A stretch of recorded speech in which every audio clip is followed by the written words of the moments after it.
The news cycle of 2025 has been a lot. War, famine, political unrest, natural disasters, economic uncertainty, and of course, no shortage of tragedy and devastation. Oh, and there's been a few changes in the US as well. And look, I know it can be exhausting and perhaps soul-crushing to stay on top of it. And a few months ago, we started this podcast on assignment to bring you to the front lines of the stories and go deeper into them as well, to showcase how our journalists cover all of this. But the person who oversees all of this coverage is our editor-in-chief. So, for today's very special end-of-year episode of On Assignment, we'll take you into the heart of the newsroom to catch up with Alessandra Galloni on the year that was and how she's thinking about what's coming next. I'm your host, Jonah Green.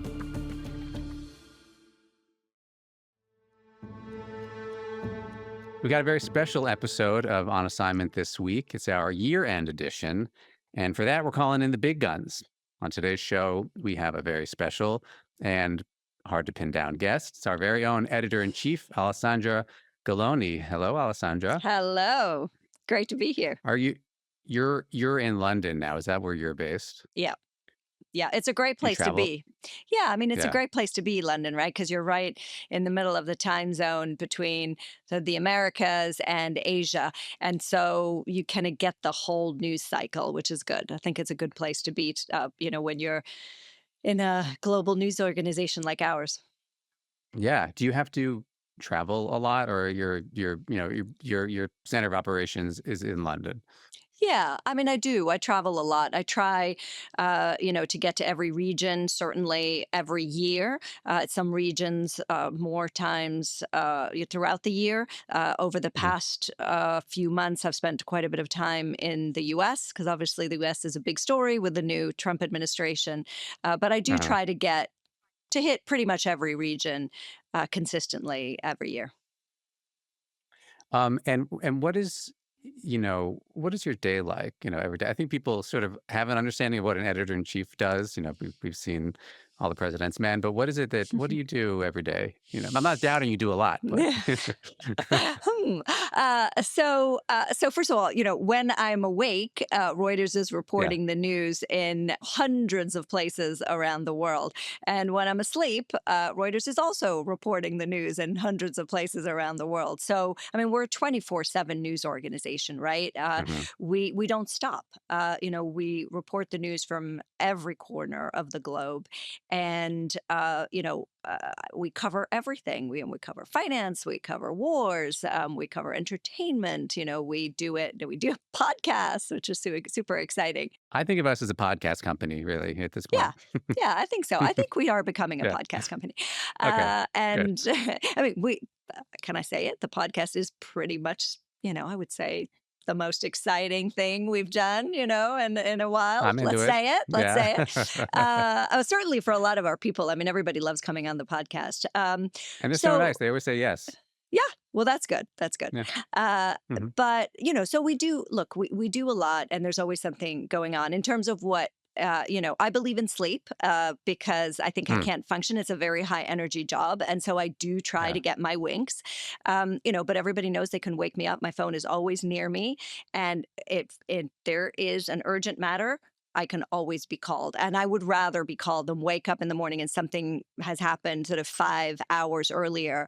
And Mhm. then I feel like I'm on the back foot. And things happen, right? I mean, we report from places where, for example, there are very few press freedoms. And sometimes Mhm. our reporters get into trouble with authorities, not because they've done anything wrong, just because they've reported the news, they've been journalists. But in some countries, that's not considered a good thing. And so, there is often something going on around the world. But in terms of Yeah. my daily, I run the news meeting. Together with our executive editor, Simon Robinson. And that's something I care Mhm. about deeply because I am a news hound. I love the news and I want to be on top of it. And if I'm not on the news meeting or running the news meeting, I feel bereft, Mm. Yeah, you're in the dark.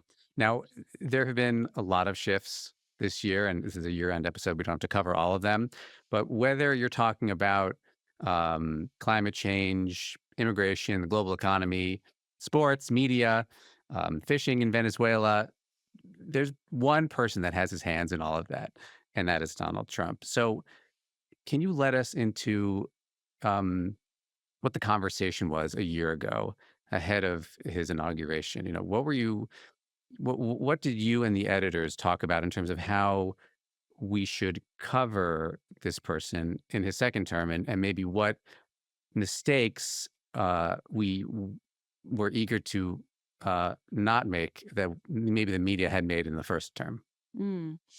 I mean, it's a great question. I think we knew that the Trump administration was going to be big and that it was going to be the biggest news event in the world. I do not think we appreciated how big. If Mhm, you if you look at what has happened over the last year, President Trump has done pretty much everything that he promised to do and more, right? And I mhm, think people going in, journalists, but also just people on the street, thought, oh, these are empty threats, or oh, he's not going to wade into every single war in the world, and instead it has happened, and both on the international front and on the domestic front. I think on the international front, he has a very particular style of diplomacy. And obviously, since we're in mhm, so many countries around the world, we cover it not only from the US and from Washington, but from all the countries that are affected. So obviously, he's been involved in the, Russia-Ukraine peace deal. mhm, In Gaza, in Iran, in the Syria, mhm, and in Venezuela. So that and it's a style of diplomacy that we haven't seen before. It's very personal. It involves his friends or people that he's mhm. close to, as opposed to officials who are sort of long-standing diplomats. And it's tricky to cover it, right? Because do you listen to what the official line of, say, the State Department is, or do you listen to what he says on Air Force One? Mhm. Sometimes it's both. Sometimes it's neither. So our reporters have to be constantly on their toes. Yeah, I mean, it's always a question of newsworthiness, right? When he has an event, there's the policy that he's reading from the teleprompter, but then he veers off for 60 minutes and he makes news and he changes U.S. policy kind of on a dime. What is newsworthy in that scenario? What is newsworthy, with regards to what he's saying, or with regards to how he's changing his mind? Because sometimes the change can actually also be Hmm. newsworthy, and I think that's what's tricky. I mean, we could be reporting every utterance of this president every, I'm not saying every minute of the day, but certainly every hour of the day, and so you have to be careful. Yeah, he makes a lot of news. Right? You have to be Yeah. careful to what to balance. It is the most important news story in the world, what the US is doing right now. But we have the good fortune of being able to balance what is being said in Washington with what is being said in, for example, Moscow, where we still have a big Hmm. operation. We're the only international news organization with such a big operation in Moscow. And it's precisely because we can balance what is being said in European capitals, in DC, with what is actually happening on the ground in Moscow. So I think it is our responsibility, since we are everywhere, to make sure Hmm. that whatever is said in DC, but also in other capitals, then is balanced with what we are seeing on the ground. Yeah, as the effects of whatever the policy is in Kenya or in Chicago. I mean, we could see the human scale Mm. of what he's doing. Is access a concern? Because I know that the White House and the Pentagon more tightly controls who is allowed to physically, go to Yeah. the buildings and actually cover them. Absolutely. I mean, since the beginning of the administration, we've had various sort of clampdowns on access. The first one came with the White House, of course. So initially, since we're a news agency, we had a preferential access because we were part of a pool. So, pool Hmm. of journalists, and pools can take place with sort of video journalists, photographers, and text journalists. And in the text area, we were part of a pool, which meant that we were in the Oval Office, let's say, more than other news organizations, because then, as a news agency, we propagate the news to all of our clients, which are all the other news organizations in the world. That has changed now with this White House. And basically, the access to the pool is sort of shared across, more than 30 news organizations. The problem with that is that sharing with other news organizations is what we do, is our DNA as a news agency. But others, say Hmm. broadcasters or newspapers, they don't have the means or the experience to do that. And so the danger of news agencies not being in the pool is that perhaps you don't have the opportunity to ask the right questions about, let's say, economic policy, trade policy, but also that what is happening inside the White House does not sort of make it out into the world in the way that it should. So that's one. Hmm. Then, of course, there was the Pentagon more recently, Yeah. and all news organizations that operate in the Pentagon were asked to sign a piece of paper that severely curtailed coverage, essentially. And we, like most other news organizations, said that we were not ready to accept those terms. And so basically everybody walked out. And I mean, on Yeah. that day, it was interesting to look at the images of all these, news organizations carting out their boxes. I mean, it was sort of a Lehman Yeah. moment in a way, sort of Yeah. walking Yeah. out of the Pentagon. And look, we have to see what that's going to mean long term and with regards to coverage. Speaking of access, as you mentioned, we have news gathering all across the world. We have journalists in very dangerous parts of the world, including in war zones. How do we keep journalists safe while still ensuring that we have comprehensive coverage in active conflict zones? Yeah, look, safety is the the thing that sort of is top of my mind more than anything else, I would say. I think we're the most important and trusted and necessary uh, news organization in the world. I equally think, and more so, that if something is too dangerous, then we should not put our people in danger, and that safety of our Hmm. journalists is the number one priority of my job. Uh, but also of everybody who's on the leadership team or who's in a news organization. And so, how that translates on the ground, when we decide whether to go, say, to a front line in Ukraine, Hmm. or in Sudan, where we've done incredible coverage, is we Hmm. always examine what is the story. Is the story so important to tell, so important for the world to know, that we will perhaps take a bit more of a risk in sending some of our journalists in. And some stories, some cases, it's a no automatically. In Hmm. some Hmm. cases, it would be a very important story to tell, but it is just way too dangerous. And we cannot put our journalists in that situation. And in some cases, we say, look, this story is so important.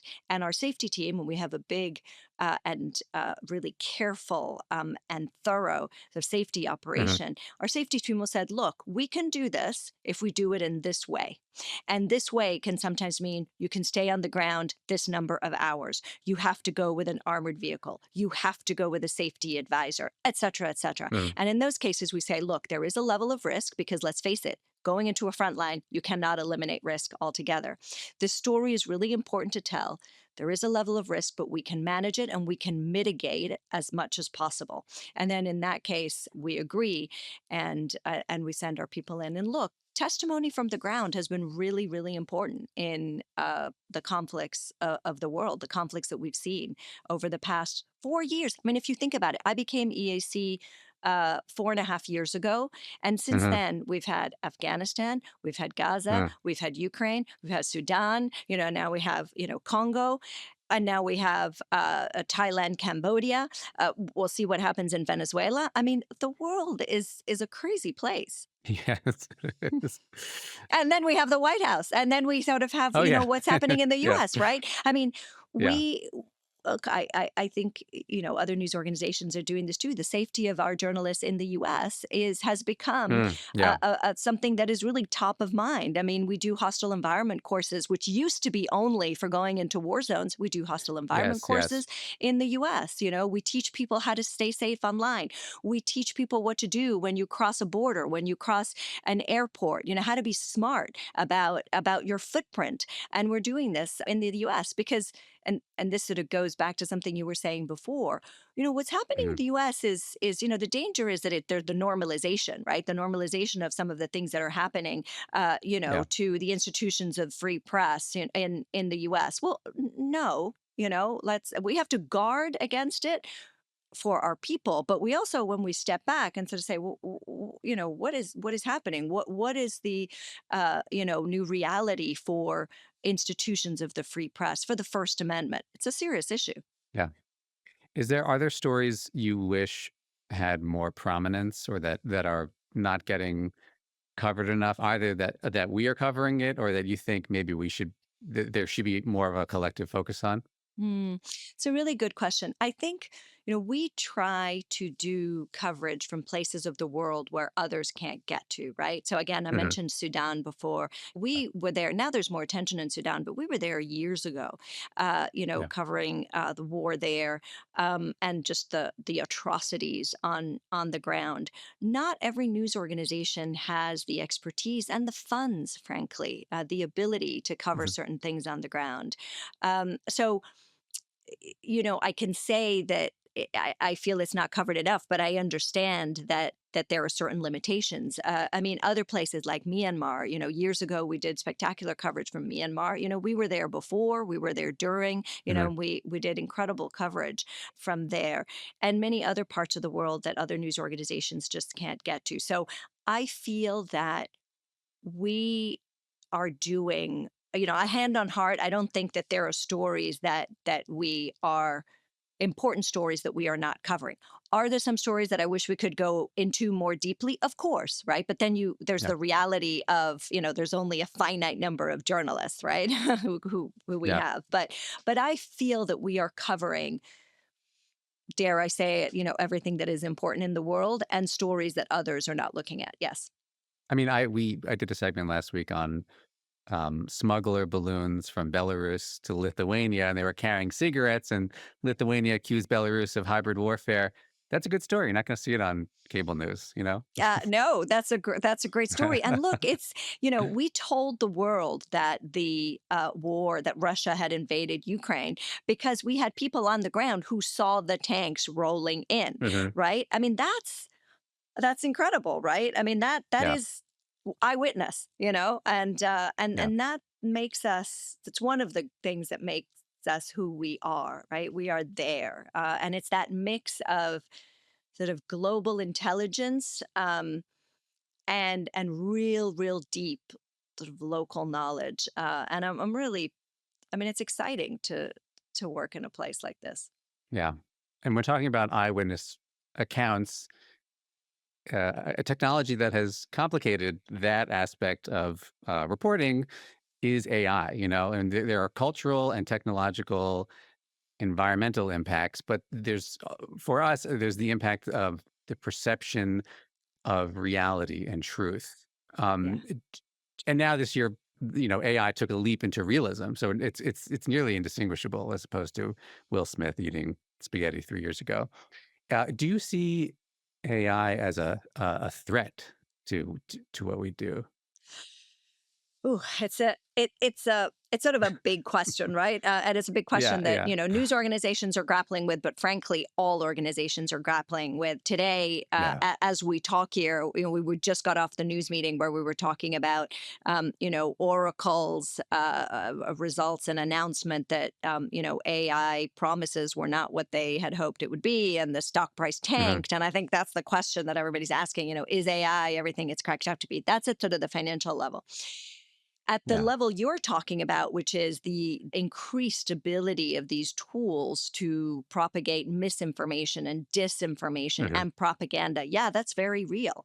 And it's true. These, especially AI generated images, are are virtually impossible to catch.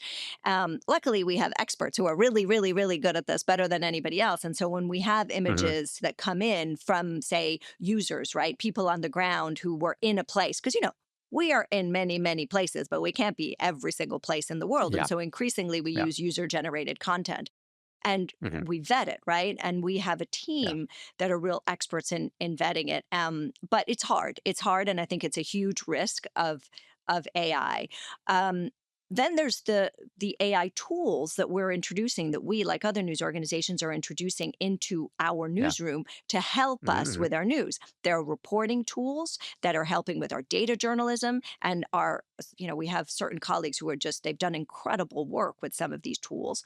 And then there are tools that we are introducing that are helping us with our disclosure news. So companies that are reporting on results or announcements, and we have an AI tool that sort of scrapes it and sort of creates headlines and stories, and we put those out, but not without human oversight. And this is sort of a big point, I think, about AI, or AI at Reuters. We are governed, as you know, by the trust principles, our sort of commandments, right? Our five commandments Hmm. to always provide reliable, unbiased, and independent news.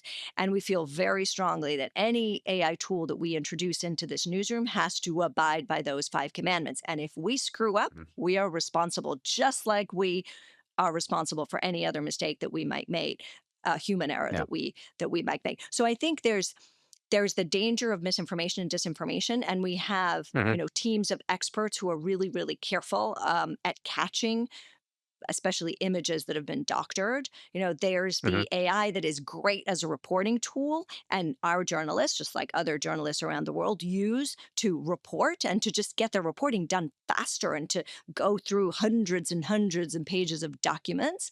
And then there are the AI tools that we're introducing into our newsroom to help us with that disclosure information that is so important, especially for our financial audience that we serve via the London Stock Exchange Group. Yep. So this being an end of year episode, I think it's fitting that we look at the next year and what's to come. Are there, what are the stories or threads or tensions brewing that you are focused on, or that you think um, might be a real focus of reporting in the newsroom for the year to come? Yeah. I mean, as we were saying, I think what is next with the Trump administration. It's been only 1 year of the Trump administration. Yeah, Let's hard to remember believe. that. It's hard to believe. So, what's next, sort of internationally and both domestically? And so, internationally, we are still in the middle of basically all the conflicts that we have talked about, and even where there's been a ceasefire. So, for example, in Gaza, it's really more of a sort of lesser fire, if you think about it, right? Because there's still, activity on the ground. And so I think whether we're, able to get to a conclusion of these wars is going to continue to be a very big theme. And what that means, for example, in Ukraine, I mean, if indeed we get to some sort of an agreement in Ukraine, which I believe to be very far away at this point, I mean, I think everybody believes to be very far away. Like, what does that look Yep. like? And what happens in Ukraine? And what happens, to Europe? And how does that play out? Because I think the substrand here is, the US, is there sort of a kind of commercialization or monetization, if you will, of the American superpower? Is America, Hmm. as the United States under Trump, sort of signing or attempting to sign these peace deals, but really using its commercial and military might to get something in return, as we saw with the Hmm. tariff wars, right? And Yeah. that mix of sort of geopolitics and global economics is going to still be huge. By the way, we haven't yet seen the full effect of the tariff wars of Liberation Day. We're starting to see inflation. creep up in the U.S., but the full effect of the tariff wars, I think we will see into next year, and it could be pretty grim. And then, as a corollary of that, or maybe you could, as an umbrella of that, it's the U.S. China Mhm. relationship, right? I mean, that remains to be, remains one of the biggest stories that we are covering. We are lucky that we have a big presence in China as well, so we can cover the China story Mhm. and this huge China surplus, export surplus from China itself, and what it means then on the other side from the Chinese domestic economy. So I think that globally, that sort of geopolitical picture is going to be super, super Mm. important. Um, Domestically in the U.S., there, as we have covered, we've done a lot of coverage on sort of retribution, the Trump retribution game.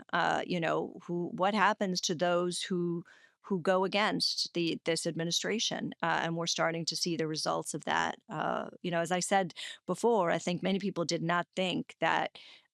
This administration, that this president would do what he promised during his Mm. campaign, and in fact, actually, Yeah. he has promised to go after enemies, and that has happened. So we'll have to see Yeah. how that pans out, and then how it plays out, right? Because the U.S. economy, it's always the economy, stupid, right? It is always the Mhm. economy, and so we're going to have to see how a suffering economy potentially is going to affect the Trump administration, which is at a low. I think his approval rating is around 38%, so it has definitely Mhm. slipped. So I think that dynamic of the sort of U.S. Internationally and the U.S. domestically is going to continue being a really big story. How the wars are panning out, all the wars around the world, that is going to continue being a big story. And then the backtrack on climate, right? I mean, and Yeah. just on international cooperation. What has Yeah. happened to international cooperation? Is it gone? Does it still exist? We're seeing it very starkly in climate, but not only climate and Mhm. tariffs, but not Yeah. only the effect of the end of USAID. We've been Mhm. trying to report it a lot, especially in Africa. But again, sort of the wounds rather of that, are definitely still open and opening. So I think these are all going to be, big themes. And then AI. I mean, that big question of, is AI the transformational technology that that we predict? I think the answer is yes. The Yeah. question is, will Mhm. it bring the returns, the Mhm. profits, the return on investment that everyone has been promising, and that will shake out over the next year or so. Um, so I think there's lots. There's obviously lots of Yeah. big picture Not to mention a issues that little we're thing going to. called the midterms.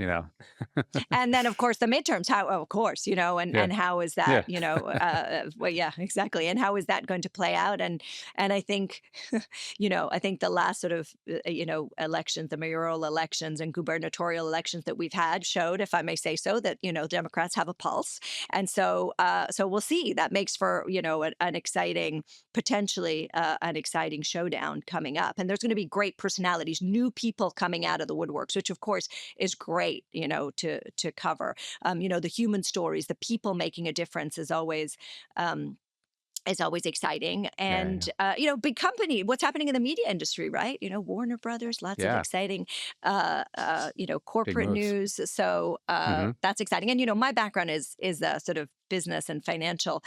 background, so Yeah. I love a juicy corporate story, a Yeah. corporate battle. Oh, that's really juicy and Hostile exciting. takeover. Yeah. Oh, it's just like Last question. Any vacations planned? Do you ever turn the news off? Does that happen? No. Um, I mean, the news never stops. And again, I'm a news junkie, so I It feel that doesn't. if Yeah. I'm away, but yes, Yeah. I will be eating lots of panettone and Oh, good. tortellini. Yes, made by my mom. Yes, Oh, good. around the holidays. So yes, a lot of Mhm. eating in my on my horizon. That's for sure. Good. Good. Well, thank you so much for doing this. It was fun. I really appreciate it. Thank you so much. It's so great. I love this podcast. Thank you.